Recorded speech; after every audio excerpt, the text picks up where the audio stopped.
Vincent,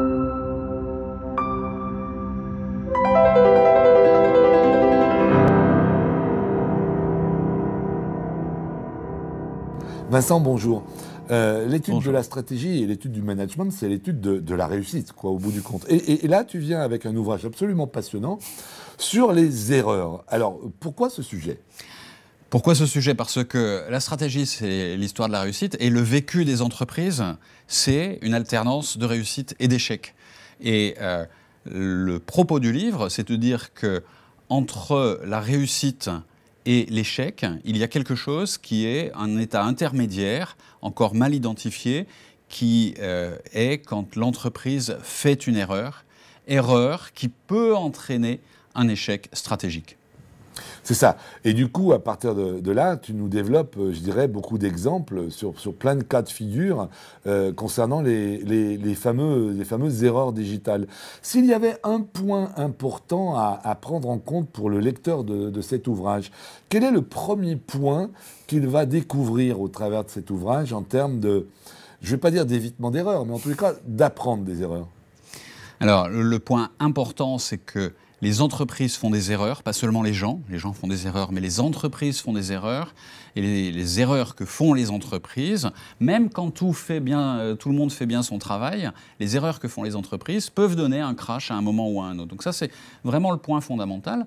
Et la conséquence de ça pour les gens qui travaillent en entreprise, les dirigeants, les consultants, les managers, la conséquence de ça, c'est que au-delà d'éviter les erreurs, il faut savoir qu'elles vont arriver et savoir apprendre en temps réel pour décider en temps réel et corriger les erreurs en temps réel et éviter le crash et rester dans la réussite.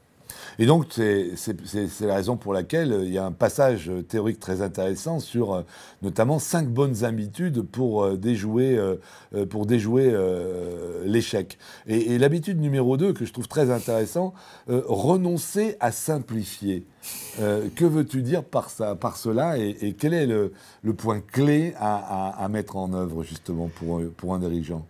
Ça, c'est issu des recherches notamment de Carl Ivak sur les entreprises résilientes, sur les entreprises qui traversent, qui ont une forte résilience. Le point de Carl Ivak, c'est que les managers, pour apprendre en temps réel et pour agir en temps réel, y compris stratégiquement, doivent se méfier des impressions toutes faites. Des impressions où on a l'impression que tout va bien, donc si tout va bien, ça va aller bien pendant très longtemps. Non. Ça n'arrive pas comme ça. Le fait que tout aille bien est presque un signal que quelque chose va arriver, quelque chose de désagréable va arriver. Et à l'inverse, une crise issue d'une erreur est un formidable moteur de rebond et pour retrouver une spirale positive. Et puis, l'habitude 5 est absolument remarquable parce que c'est ce que nous sommes en train de faire et c'est ce qu'on propose. S'habituer à parler des erreurs. Parce que finalement, dans les entreprises, c'est un sujet tabou. Donc là, ce que tu dis, c'est qu'il faut parler des échecs, des erreurs, des contraintes, des difficultés au quotidien. La connotation de l'erreur individuelle, c'est le risque d'être puni, c'est le risque d'être envoyé au bûcher. Donc c'est pour ça qu'on ne parle pas d'erreur.